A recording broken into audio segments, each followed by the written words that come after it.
घर का काम कर करके मैं बहुत थक चुकी थी। सोचा कि कमरे में जाकर आराम करूं। तभी मेरा बेटा आया और बोला, चलिए मम्मी आप आराम से बैठ जाइए, मैं आपको कुछ हल्की वर्जिश बताता हूं जिससे आपकी कमर का दर्द ठीक हो जाएगा।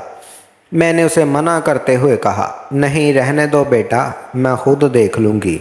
बेटे ने कहा, माँ जी कुछ हल्की स्ट्रेचिंग करने से आपको जल्दी आराम मिलेगा, मैं आपको बताता हूँ कैसे करना है। ये कहकर वो कुर्सी से उठकर मेरे पास आ गया और मुझे आराम से बैठने में मदद की। माँ जी अब बताइए कहाँ ज़्यादा दर्द हो रहा है। मेरे बेटे की हमदर्दी और फिक्र देखकर मैं उसे मना ना कर पाई। हकीकत में दर्द का बहाना बनाकर मैं उसे थोड़ा बात करना चाहती थी, महसूस कराना चाहती थी। मैं शर्माते हुए सीधा बैठ गई और अपनी कुर्ती को थोड़ा ठीक किया और कहा, यहाँ पर थोड़ा दर्द है। बेटे ने धीरे से अपनी उंगलियों से इस जगह को छुआ और कहा, ठीक है, अब धीरे से अपनी गर्दन को गोल घुमाइए। वो मुझे हल्की फुल्की वर्जिश बताने लगा। जैसे ही मैंने उसका हाथ गलती से मेरे कंधे को छू गया, मुझे एक अलग सा एहसास हुआ। बेटा धीरे धीरे मुझे अलग अलग स्ट्रेचिंग पॉज बताने लगा और उसके हाथों का छूना मुझे थोड़ा अजीब लगने लगा। जब जब वो मुझे सहारा देने के लिए थोड़ा करीब आता, मेरा दिल थोड़ा तेज़ी से धड़कने लगता, लेकिन मैंने खुद को काबू में रखा और उसकी मदद का एहसान माना। बेटे ने पूछा, माँ जी अब थोड़ा आराम लग रहा है। मैं इस वक्त थोड़ी उलझन में थी, अनजाने में जवाब दे बैठी, हाँ थोड़ा सा। बेटे ने कहा, अब धीरे से अपनी कमर को आगे की तरफ झुकाइए। भले ही ये सिर्फ वर्जिश थी, लेकिन बेटे का पास आना मुझे थोड़ा अलग ही लग रहा था। माँ जी अगर आप थोड़ा और आगे झुक सकें तो अच्छा रहेगा, बेटे ने कहा। उस पर मैं थोड़ी हिचकिचाई, लेकिन फिर भी मैंने वैसा करने की कोशिश की। बेटे ने फिर कहा, माँ जी आपको कैसा महसूस हो रहा है। बेटे की इस फिक्र पर मेरे गाल हल्के से लाल हुए, लेकिन मैं सीधी बैठी हुई थी, इसलिए वो मुझे देख नहीं सका। मुझे यकीन था कि वो सिर्फ मदद कर रहा था और उसकी बातों में सिर्फ हमदर्दी झलक रही थी। बेटे ने थोड़ी देर और वर्जिश करवाई और जब मैंने कहा कि अब ठीक है, तो वो चुपचाप उठ के दूसरे कमरे में चला गया। मुझे आज एक अलग ही महसूस हो रहा था। काफ़ी वक्त बाद किसी ने मुझे इस तरह ध्यान दिया था, जिसमें हमदर्दी और एक अपनापन छुपा हुआ था। बेटे के बारे में सोचते हुए कब नींद में खो गई, मुझे पता ही नहीं चला। अगली सुबह जब मैं जागी तो मैंने खुद को तरोताज़ा महसूस किया। नहाने के बाद मैंने बहुत सलीके से तैयार होकर हल्के नीले रंग का सफ़ेद कुर्ती वाला सूट पहना और सिंपल सैंडल पहने। हल्का सा मेकअप करने के बाद मैं नाश्ता तैयार करने लगी। नाश्ता बनाते वक्त हर बार मैं किचन के दरवाजे पर आकर दूसरे कमरे की तरफ देख रही थी। बेटे के काम पर जाने का वक्त जो हो गया था। जैसे ही मैंने नाश्ता तैयार करके बाहर आई, बेटा दूसरे कमरे से आ रहा था। आज तो बहुत ही अच्छी लग रही है माँ जी, लगता है कल की वर्जिश का असर हुआ है, बेटे ने मुस्कुराते हुए कहा। उसकी नज़र मेरे सूट और फिर सैंडल पर गई। मैंने मुस्कुराते हुए जवाब दिया, असर तो हुआ है, लेकिन तुम्हें कैसे पता। बेटे ने चाय पीते हुए बोला, माँ जी आज आपने हमेशा की तरह ही सिंपल सैंडल पहने हैं, तो मुझे लगा कि दर्द अब ठीक है। मैंने हंसते हुए कहा, बिल्कुल सही पहचाना तुमने। अब डाइनिंग टेबल पर बैठो, मैं नाश्ता लेकर आती हूँ। फिर हम दोनों साथ मिलकर नाश्ता करने लगे। इसी बीच बेटे ने मुझसे पूछा, माँ जी आप कुछ ख़ास कपड़े नहीं पहनती हैं क्या। मैंने जवाब दिया, पहनती हूँ लेकिन बहुत कम, साल में एक आध बार, अगर कोई ख़ास मौका हो तो। क्यों, बेटे ने कहा। नहीं, बस इसलिए कि मैंने आपको कभी इनमें नहीं देखा, मेरा ख्याल है आप पर वो बहुत अच्छे लगेंगे। फिर बेटा जाते वक्त बोला, माँ जी रात का खाना मैं बाहर से ही ले आऊँगा, आप बनाना। इस पर मैं मुस्कुराते हुए बोली, ठीक है। तो बेटे ने फिर कहा, अगर किसी और चीज़ की ज़रूरत हो तो बता दीजिएगा, आते वक्त लेता आऊँगा। इस पर मैंने कहा, मुझे किसी और चीज़ की ज़रूरत नहीं है। फिर बेटे के जाने के बाद छोटे मोटे कामों में लग गई। इसके बाद दूसरे कमरे को ठीक करने लगी।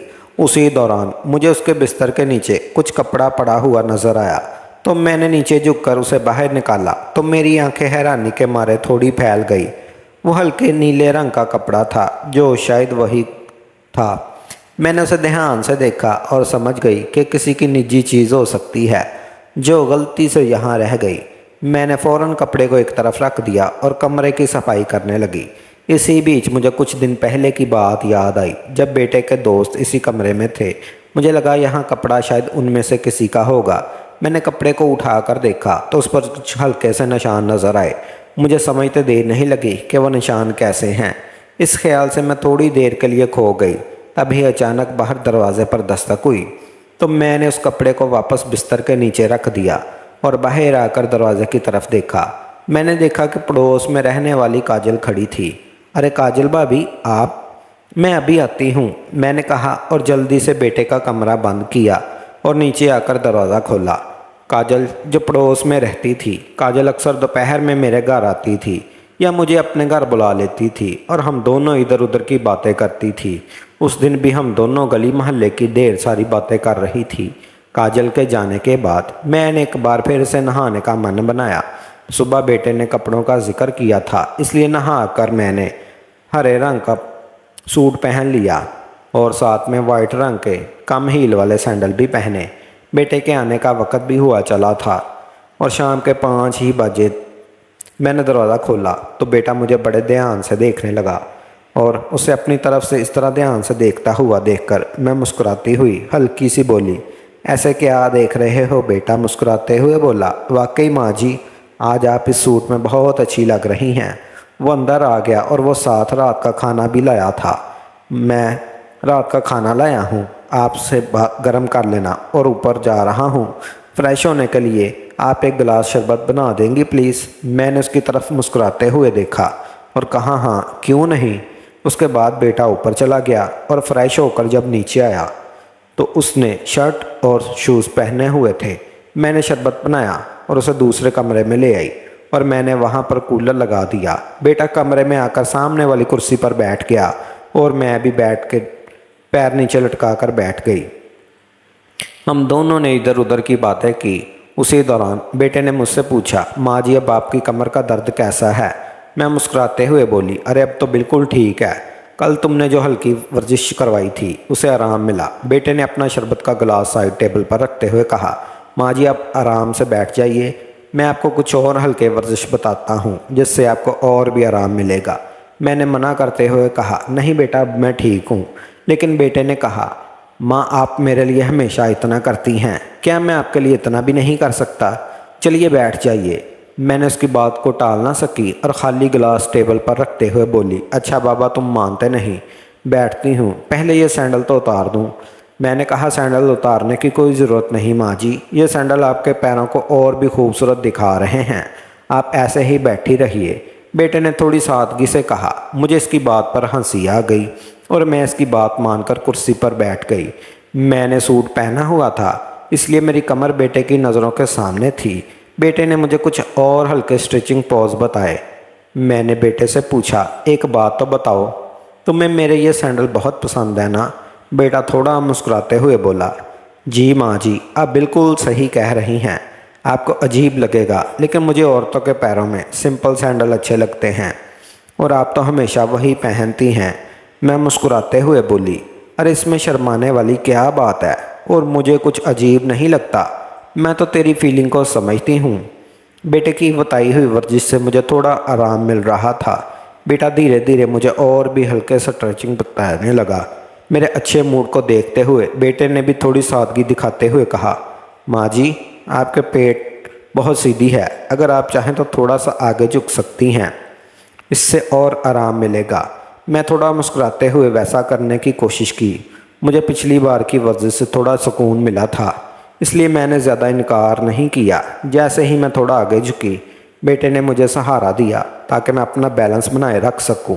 मुझे वर्जिश से सुकून मिल रहा था लेकिन मुझे अफसोस हुआ कि बेटा ज़्यादा ध्यान दे रहा है। इसने महसूस किया कि वो मेरी पीठ के निचले हिस्से इससे ज़्यादा सहारा दे रहा है। मुझे थोड़ा अजीब लगा लेकिन मैंने कुछ नहीं कहा। थोड़ी देर बाद मुझे लगा कि बेटा शायद ज़्यादा नज़दीक आने की कोशिश कर रहा है और मैंने धीरे से सीधे बैठने का इशारा किया। थोड़ी देर बाद जब बेटे ने गलती से मेरे पेट को छुआ तो मैं अचानक से थोड़ा चौंक गई। मुझे महसूस हुआ जैसे एक हल्की सी सहरान दौड़ गई।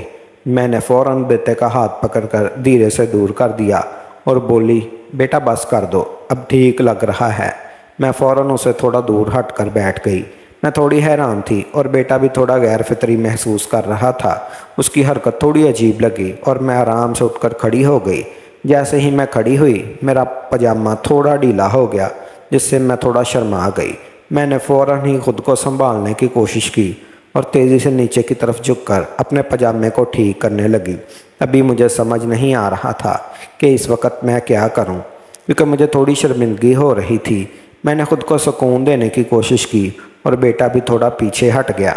मैंने बेटे से कहा, शुक्रिया बेटा, अब मैं ठीक महसूस कर रही हूँ। बेटे ने हाँ में सर हिलाया। शाम को मैं और मेरा बेटा एक ऐसी सूरत हाल में थे जो कुछ हद तक नॉर्मल थी, लेकिन थोड़ी सी घबराहट या उलझन भी महसूस हो रही थी। मेरी सांस थोड़ी तेज़ हो गई और मुझे एक अजीब सी कैफियत हो रही थी जिसे मैं पूरी तरह से समझ नहीं पा रही थी। हालांकि मैं पूरे तरह इस हालात से सामने रखने वाली कोशिश कर रही थी, लेकिन मैं थोड़ी उलझन में थी। हम दोनों बिना किसी बातचीत के ही इस सस्ती में थे। बेटे की नज़दीकी ने मुझे थोड़ा आसान कर दिया था, लेकिन मैंने उसे कुछ नहीं कहा। मेरे मन में थोड़ी थोड़ी उलझन भी थी और मैं समझ नहीं पा रही थी कि क्या हो रहा है। मेरे दिमाग में एक शांत भाव था, जबकि मेरे शरीर में एक हल्की सी बेचैनी थी। बेटे ने इस नज़दीकी को थोड़ा बढ़ाते हुए मेरे शरीर के पास आने की जो कोशिश की थी, जिससे मुझे थोड़ी और बेचैनी हो गई थी। आखिरकार मैंने महसूस किया कि सूरत हाल थोड़ी आगे बढ़ रही है और मुझे अब सामना हो जाना चाहिए। फिर थोड़ी देर शांत रही, जैसे किसी हलचल के बाद होती है। मैंने धीरे से बेटे को थोड़ा और दूर हटने को कहा। मैं खुद को संभालते हुए अपनी सांसों को नॉर्मल करने लगी।